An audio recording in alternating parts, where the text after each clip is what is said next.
right, Terrance, next property, what do we stand in front of? So this is a 6-unit apartment building.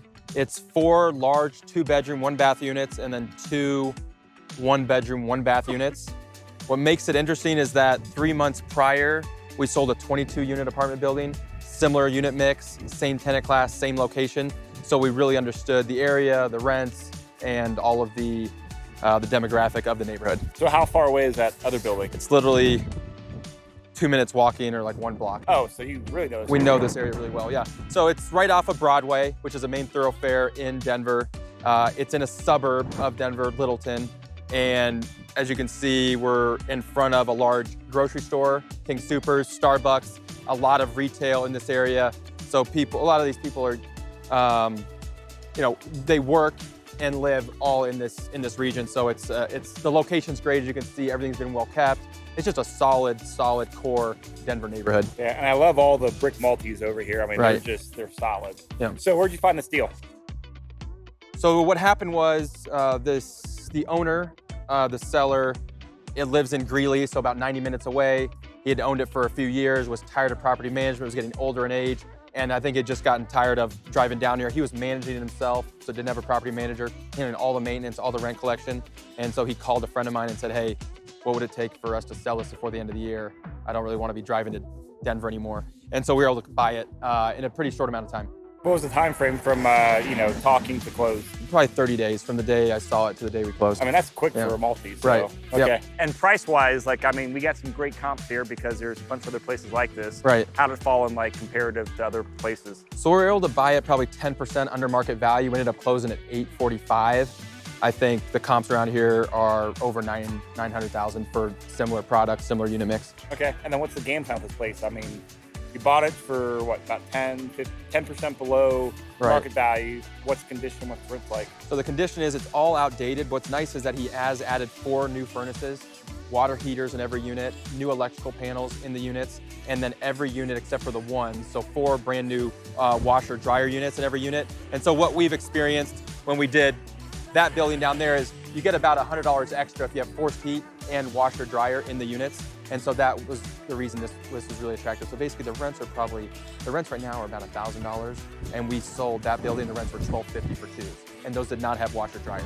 So we think conservative rents are between $1,300 and $1,400, so he's about 30 to 40% under market value on rents, and we bought it 10% under market. Nice. And it sounds like a lot of mechanicals and that stuff's already good to go. You don't have to touch them? As we'll see, the bones are great. We're gonna redo the roof, we're gonna redo the windows, but it's primarily all cosmetic. The electrical's good, the plumbing's good. He's already added the washer dryers, the electrical panels were permitted, so it's in good shape. All right, let's go walk it. Let's check it out.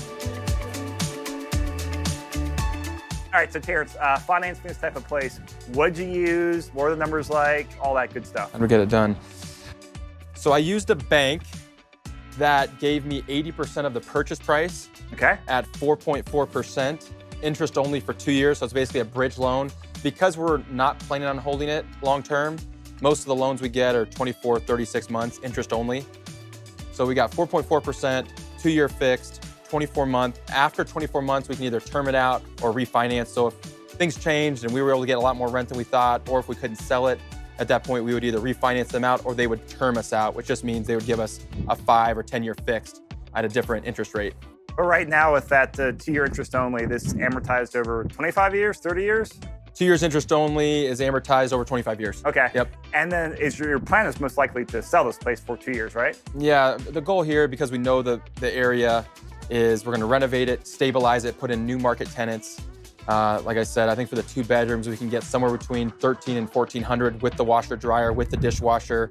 We're gonna add windows, we're gonna add AC. Right now it's swamp cooler, so we're gonna add some nicer amenities, and we think we can increase the rents, and then we will sell it. So we got 80% of the purchase price. We're gonna put in roughly $150,000. So at the end of the day, the bank will be in about 60% of loan to value.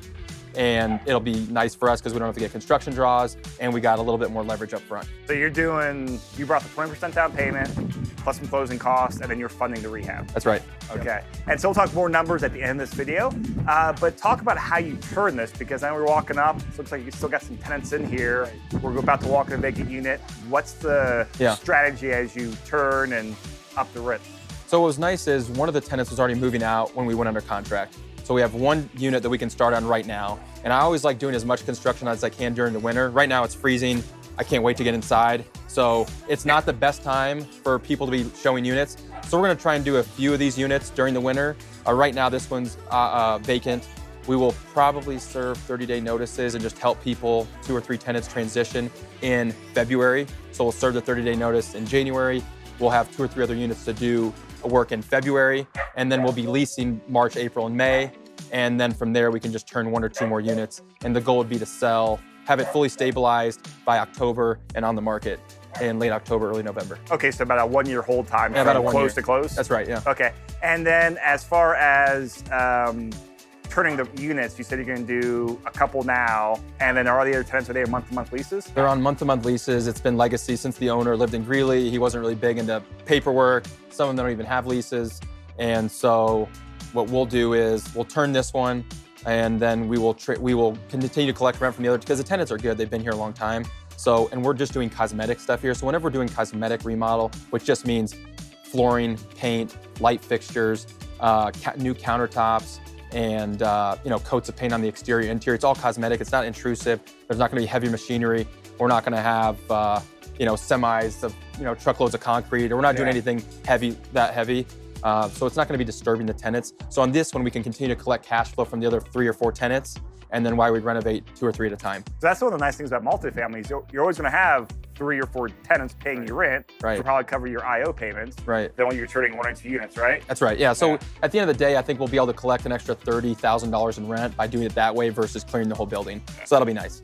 Great. Let's go walk inside. Let's check it out.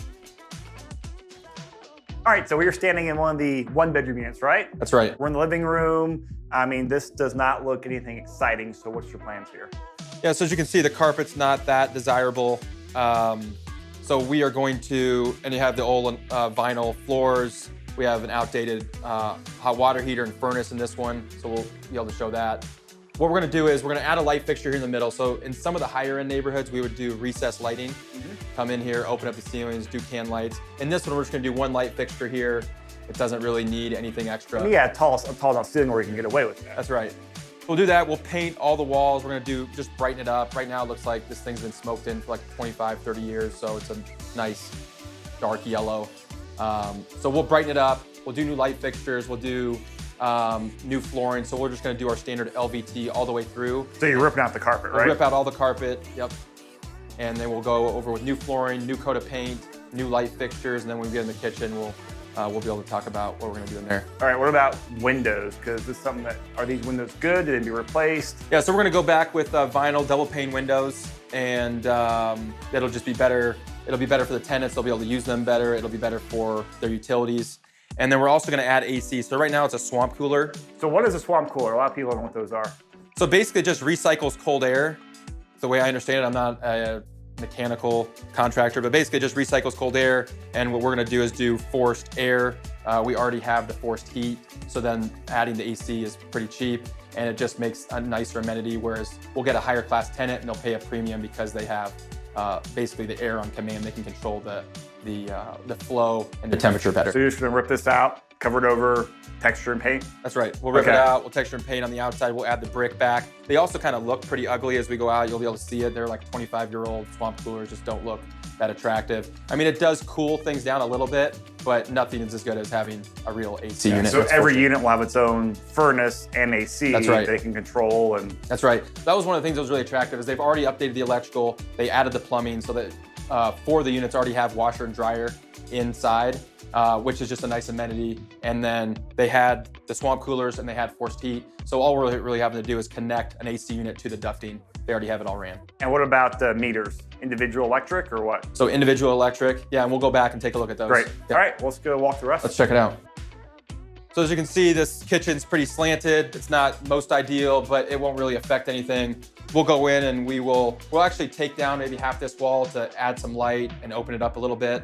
Just like right here above the stove? Yeah, just right here. Open that up, and then we'll do our standard shelves on the uppers. So we're really just gonna have to purchase 3 new cabinets. That'll be $300 or $400. And then this is a pretty small slab of granite. And then we will do the backsplash here, and we'll paint everything. So you'll have a brand new kitchen. It'll be small, but it'd be really functional and ideal for a tenant in this neighborhood. New appliances? Brand new appliances, yeah. What about dishwasher? There's not a dishwasher. We would like to put one in. If we can reconfigure the kitchen without doing too much damage, we will add a dishwasher. We've seen that add $50 to $60 in rent in this neighborhood. So $50, $60, a dishwasher will cost us $300. So obviously that's a good return on our investment. What's the cost to like redo the plumbing? If we had to redo the plumbing, it'd probably be, normally plumbers are charging $100 to $200 a fixture. So between the plumbing and the dishwasher, you're probably all in $500 and you get an extra $50 a month. So you recoup your investment in 10 months. Well, that seems like a no-brainer. That's a killer. Especially once you do the math on there and you bump up the right. net operating income to do the sales price. Yeah, our number in Denver has been every $100 in rent a month is $20,000 in value based on a 6% cap rate. So if you do $50 a month in a dishwasher, you're adding $10,000 in value to the unit. Yeah. So either way you look at it, it's a good return. Right. And if you guys got lost in that, check out the numbers at the end, because what he said there, he talked very quickly, but it's really important. That's right. Now I'm curious to see about mechanicals. Yeah, so as you can see, the furnace and the hot water heater in this unit are old, so we're gonna replace both of those. The furnace will be roughly $1,200 to $1,400 to have a brand new furnace. All the ducting's already ran, so we don't have to pay for that. It's already hooked up, so we'll just need a new machine. And the same thing, the hot water heater, labor and install be about $800. As you can see, this is one of the big things. They had all these permitted. So these were, and in the back, we'll see they still have the boxes. They were Federal Pacific panels. And so this has all been permitted and updated in every unit. So they have brand new panels. You can see these are the GEs. And so that was a lot of value. To permit this and go in there is probably $2,000 a unit. So we're saving probably $15,000 having this done. Now, where's the AC unit going in here? So the AC unit will probably run from the roof. Okay. We'll run those from the roof or out back. Yeah, I won't go. Usually AC is exterior, so either on the roof or in the back. And this is so pretty good size, 1 bedroom. And here we're just gonna add a new light fixture. We'll fix some of this stuff on the walls, some of the blemishes, some of the small stuff. But what we've been doing in multifamily is just doing kind of an off-white and just painting the ceiling, the wall, and the trim the same color. So when you add in the LVT and then you have the white on the walls and the trim, and brightens it up, makes it look fresh, and it's all you need to do. In higher end places, we would do an accent wall. So we would do an accent wall here, maybe like a light gray, and they'd have the wall or in the ceiling and the trim white. But you're not doing that. We won't do that here. That's right. And this is going to be LVT in here, not carpet? It'll be LVT, that's right. Okay. What about the bathroom? Yeah, so the bathroom, what's nice here, it could be a good and a bad thing. What's nice is it's private, so it's attached to the bedroom. What's bad is if they have guests over, they're gonna have to go through their bedroom. But the bathroom's pretty good size. You can see the tile is outdated. The floors are outdated. So we're just gonna come in here and do brand new tile on the floors, brand new tile on the walls. We'll do new tubs and then new plumbing fixtures here. So it'll be pretty standard, all cosmetic here. We're not gonna move anything. Are you gonna do a tub or just do a shower? We'll do a brand new tub. Okay. In this area, a lot of people have children, so we will do a tub in all the units. If it was more central, more urban to downtown near University or Hospital, we would do a walk-in shower because you're not gonna have children there. But here in this neighborhood, since it's the suburbs, we will have, most likely, the tenant demographic will be kids. Okay, so you said 4 were 2-bedroom, 1 bathrooms, and 2 one bed, ones, right? That's right. So what's your rehab cost here? Let's go room by room. What do you estimate for this bathroom to cost you to rehab it? The bathroom, normally the tile we're buying around $1 a square foot, and then install is $2. So you figure we'll probably be into this bathroom for $4,000 when you add the tub, the plumbing fixtures, labor, paint, the new vanity, and the new light fixtures and new toilet. So $4,000 for everything? Probably, yeah, $4,500. Now what about in the bedroom out here with doing the floor, the paint, all that stuff? What's your just ballpark for this room? Yeah, normally when we paint labor materials, we're about $300 a room. Labor materials to tape it off and do everything. So it'll be between $250 and $300 there. And then the flooring we buy for $1.50 a square foot, and installs $1 a square foot, so $250. This is probably 100 square feet, so another $250 there. So we'll be into this bedroom for $800. Okay. $900, something like so that. Let's just say $4,000 in the bathroom, $1,000 for here. What about for the kitchen over here? The kitchen, so obviously the money is spent on the kitchen, the appliances, and the cabinets, countertops. So we're probably into this kitchen. We're not moving any plumbing fixtures. If we add the dishwasher, so we're probably gonna be into the kitchen for $3,000. Okay, that's it? Yeah, the granite's probably gonna be $800. The cabinets, because we're only doing 3 boxes on the lower, so that's probably gonna be $600 there. And we'll do the backsplash and the shelves. So yeah.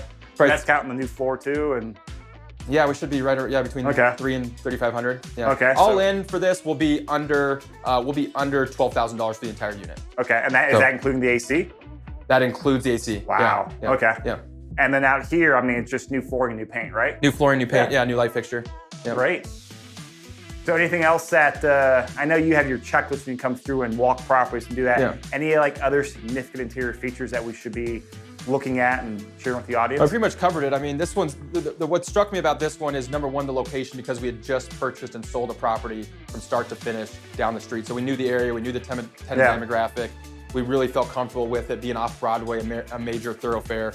And then the amenities in the units. It's a quiet neighborhood, and then inside it had washer dryer, and it had the upgraded electrical, and it had 14. So those are big things. In this neighborhood, most of the buildings are boiler heat and do not have laundry inside the units. So those are things that are going to separate it. So when we go to lease it, this building will stand out. You said laundry inside the unit? Laundry, this one doesn't have it, but the other ones do have it. The other ones they do have washer dryer. Is there a common laundry room, or is this person just use a laundromat? This person will have to use a laundromat. Okay, Yep. And the other units, I know we can't walk some of their tenants in there. Are they kind of just similar condition and age and look? All similar condition. This is probably about what you see. The walls are yellow. Most in this building, most of the people have lived here for 5, 10, 15 years. Okay. It's been the same owner. They've been comfortable. The leases are expired, and it's close to either their family or close to work, and they've had no reason to move. Great. All right, let's go walk out the exterior. Let's check it out. So as you can see here, these are the kind of gross swamp coolers like I was talking about. It's not very aesthetically pleasing, and they don't function as well. So I think we'll gain two things by changing this out to AC. We're gonna get a better functioning unit inside, a better tenant experience, and then we're gonna have something better aesthetically looking on the exterior. Well, plus from a maintenance standpoint, we're sitting here in December right now. These have to be drained and winterized. AC units, you don't have to. I can't tell you how many times we had issues with swamp coolers in the winter, in the summer, they're leaking, they don't work. Tenants are complaining about, they're too hot, they're this or that, they're sweating at night. It's a nightmare. So yeah, I'm gonna be really thankful when we get rid of these. So it looks like we got 3 units up here, and it's 3 units below. It's 2 on the stack. So the middle units are the both 1 bedrooms, and then the end units are the 2 bedrooms. Okay, so it's up, down? Up, down, that's All right. And you said the panels were back here, right? Yeah, so we can check out the electrical panels here. You can kind of see, we got the steel frame windows here that we'll be replacing. Yeah. And then you can see the brick is just, it almost looks like it just been recently tuck point. I mean, the brick is in really, really good shape. Yeah. I'm a big fan of painted brick, so we'll paint it, but this is one of the units where you wouldn't even really have to paint it just because the brick is in such good condition. You're gonna do normal gray? We've been doing a darker blue with the lime green doors, so that's probably what we'll do here. Nice. Yeah.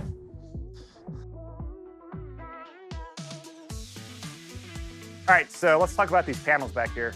Yeah, so one of the things during inspection that we noticed, and then we talked about, was there's 2 kind of panels to watch out for that are fire hazards. So anytime you're walking it, even before you bring your electrician out, you can know what the budget's going to be. So the first one is Federal Pacific panels. So these are just a fire hazard.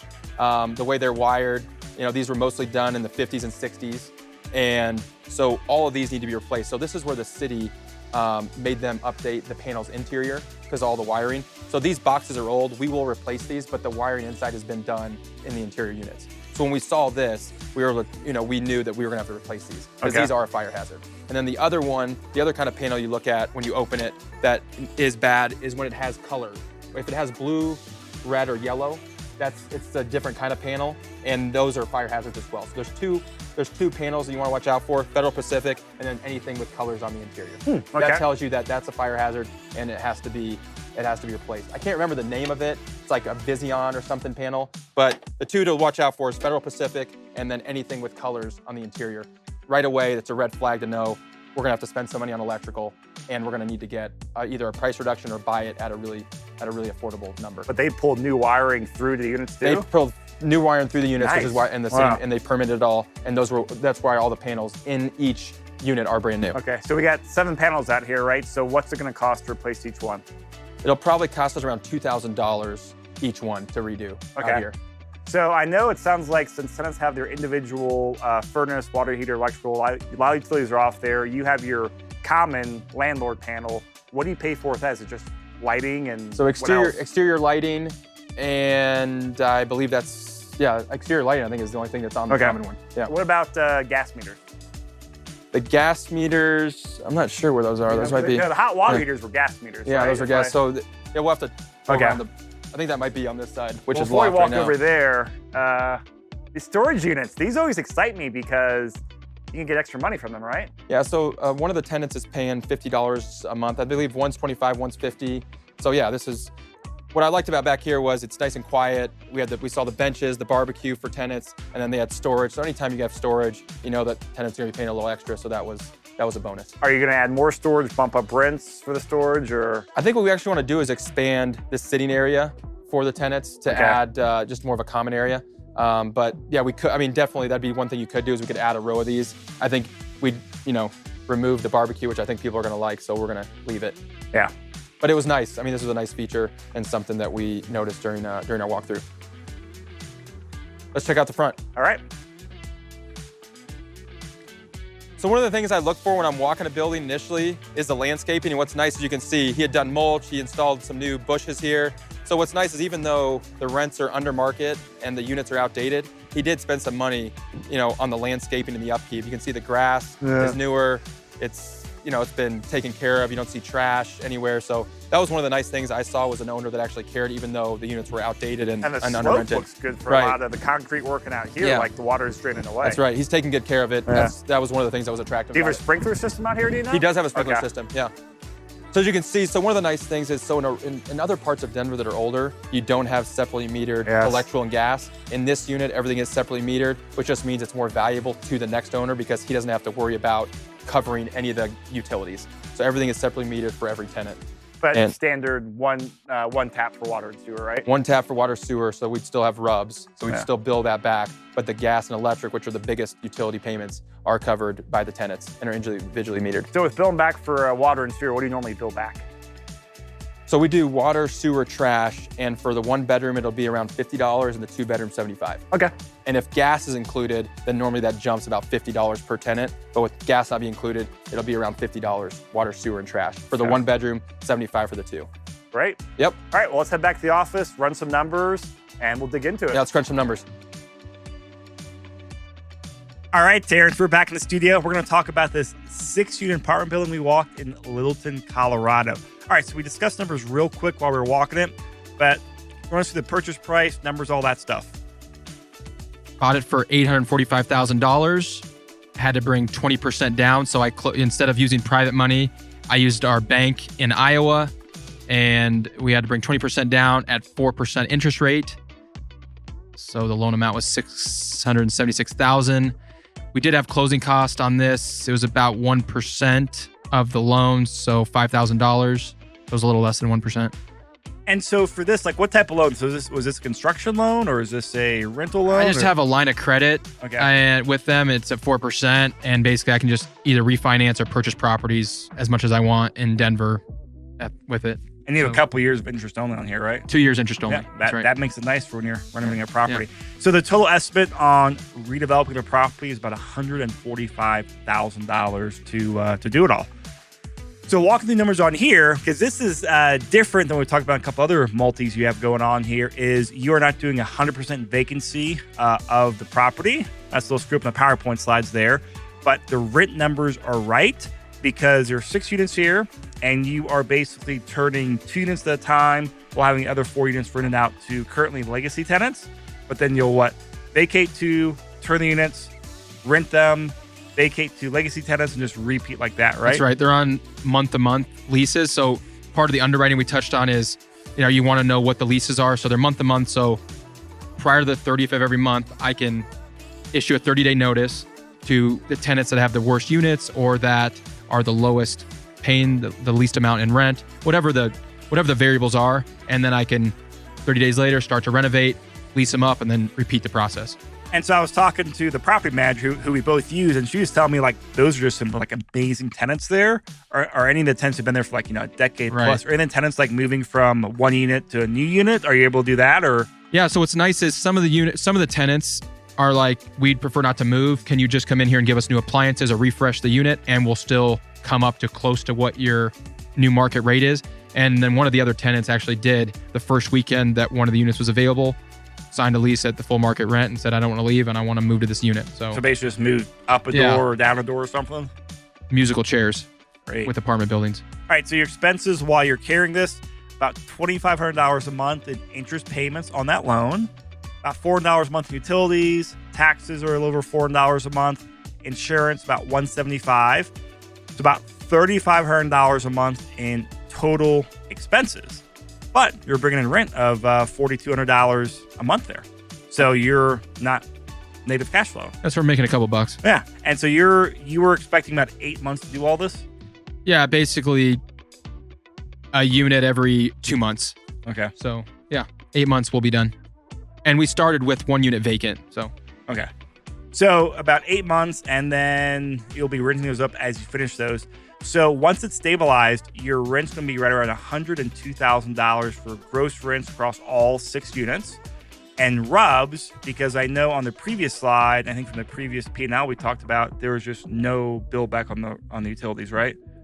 The previous landlord had no bill back, and so we will be billing back for water, sewer, and trash.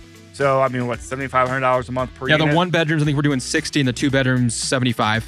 Okay. So it should be about $7,200 annually in RUBS that they collect. And we're assuming a 3% vacancy here. I mean, just because it's a great location, as we just discussed. I mean, tenants, man, they just want to stay there. Right. So, lower vacancies there. So about $3,000 a year in vacancy and credit loss. So it brings your effective gross income to around $106,000. So your expenses, your taxes are about $5,200 a year. Insurance about $2,100 a year. Utilities, again, we're just offsetting the RUBS you collect, $7,200 there. Repairs and maintenance, $1,500 a year, because it's going to be, it's a great, it's all brick building, bulletproof, and you're rehabbing a lot of it. That's right. It'll be brand new. So 6% for property management. Office expenses, since it's above 5 units, a lot of times you just have some paperwork, payroll, legal stuff. $900 a year is kind of the rule of thumb we use out here. And grounds, about $2,000 a year, because you got some lawns to mow here, right? Yeah, this one did come with some green grass, which is unfortunate, but it looks good. It's been upkept, and they actually do have irrigation there. So we'll keep the grass, and then they have a parking lot as well, 6 spots. Yeah. So you got to mow the lawn, you got to remove the snow. That's right. With the standard other stuff you do. So put away $1,000 a year in reserves to eventually replace the roof, water heaters, whatever that stuff is, just the capital expenditures. So altogether, the expense will be about $26,000 in change for the operating expenses on the property. So that gives you a $79,600 a year net operating income, or NOI.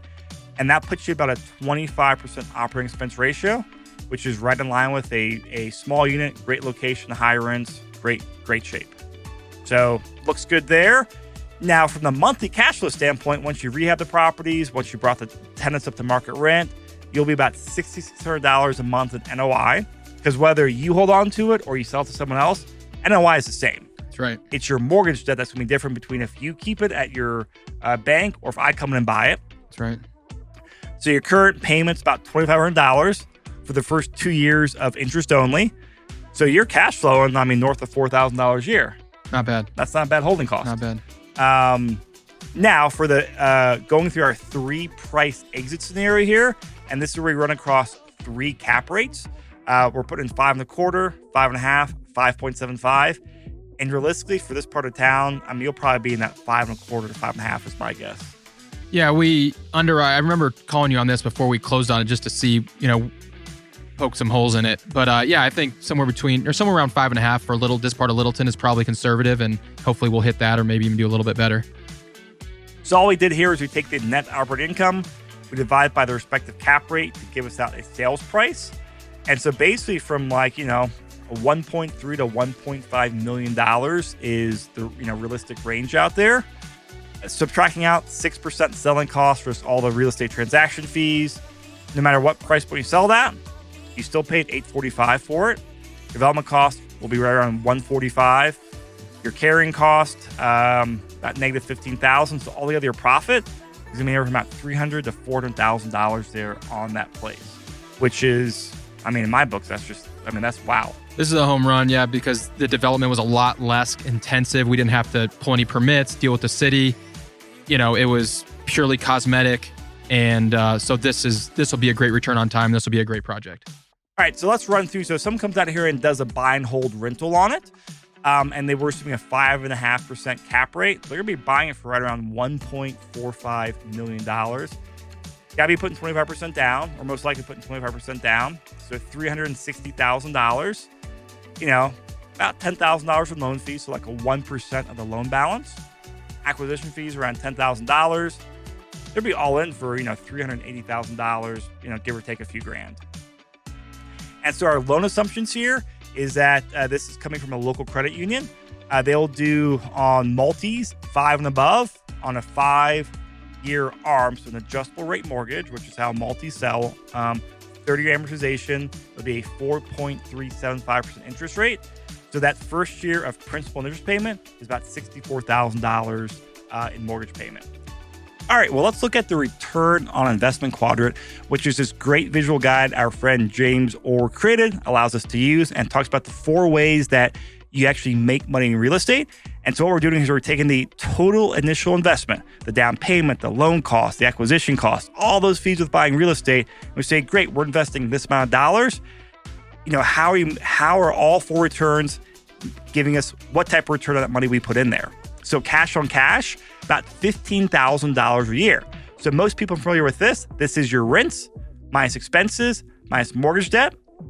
And this is a 3.99% return. That is your cash on cash return.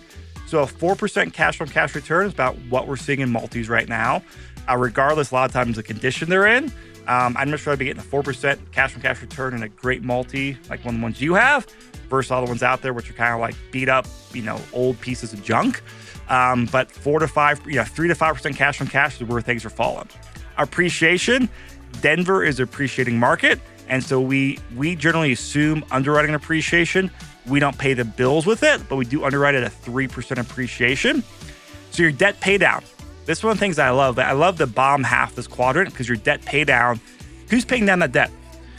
Your tenants. That's a great thing. That's amazing. Your money. That's right. It's your tenants paying that down. So as you guys know, if you ever looked at a 30-year amortization table of mortgage payment, that first couple of years, most of it's going to interest. But on this, you're still paying your tenants are still paying about $18,000 in debt pay down for you, which is equity in your real estate piggy bank. So that's close to a 4.75% return on your initial investment. And then your tax benefits, also known as depreciation. Because you buy a property, the IRS says, great, you bought land, you bought the structure depreciates. So you can depreciate the structure and you get tax benefits on the amount that structure is worth. So on this property, according to property tax records, we're spending about almost a $13,000 a year in tax benefits, which would be about a 3.33% return on your money.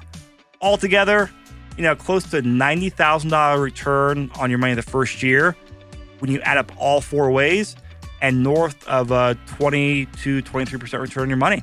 So going out to the 5-year return, in year 5, your cash flow should be right around $28,000 a year. Because what are we assuming? We're assuming rents increase. We're assuming your expenses increase. But in year 5, your monthly mortgage payment is still the same. So you should be cash flowing about $28,000 a year. Now, of course, in reality, if this is a 5-year ARM, you're in the 5th year, what are you doing? You're refinancing or you're readjusting a loan because you don't want that loan to float typically. But in the first 5 years, you should be close to about $130,000 in cumulative cash flow. And your equity with your original down payment is going to be, close to $700,000. That gives you some options to tap into, line of credit, Massive, yeah. 1031, whatever you want, but you got some money there that you can tap in and do stuff. So Terrance, wrapping up this, final thoughts on numbers here. And actually, let me ask you a different question here. So, we have a lot of newer people watching these videos. We have a lot of new people walking the properties with us. What's another piece of advice you have for people out there to get their foot in the game, to get in the deals, to learn the stuff, to just get in the long-term real estate investing game? Yeah, I think you and I have talked, real estate, I think is one of the best businesses to be in. Such a great way to earn additional income and passive income and mailbox money for your family and supplement your primary job. So if there's someone out there, have 3 kids, maybe not a bunch of money in the bank, but they want to get into real estate. One of the things, that I've been thinking about a lot is just how hard it is to manage construction for people like me that have so many projects going on. Is maybe you step in, find someone like myself that's an operator, has a bunch of deal flow, and you want to get in the action, and maybe you come alongside and say, hey, how about I volunteer nights and weekends to come help you either swing a hammer or manage some construction? I think that would be like a phenomenal way to add value. I think there's a lot of people out there that have access to deals, but they need help executing them and doing the construction and the value add. And I think the second way would be property management. I think, if you're single or, a young couple and you want to get into real estate, maybe you don't have a bunch of money to invest, but you have the time and the grit, would be maybe being the on-site property manager, maybe paying a little bit less money in rent, but you collect the rents, handle the maintenance, and handle everything on site for the owner. That would be a great way, I think, to add some value to get into a deal like this. Well said. And if you guys want to talk to us in more details about this property and numbers and getting real estate, reach out to us. We're active on BiggerPockets. Terrance is very active on Instagram. He's at Terrance Loyal on both. Check the show notes for those links. And also, if you're in Denver, want to be in the show, you're flying in, want to be in the show, let us know. We do try to record a couple of these a month. If you got a deal or want to buy a deal, definitely let us know, because that is what we do 7 days a week. All right, everyone, thank you. And Terrance, thank you. Thank you.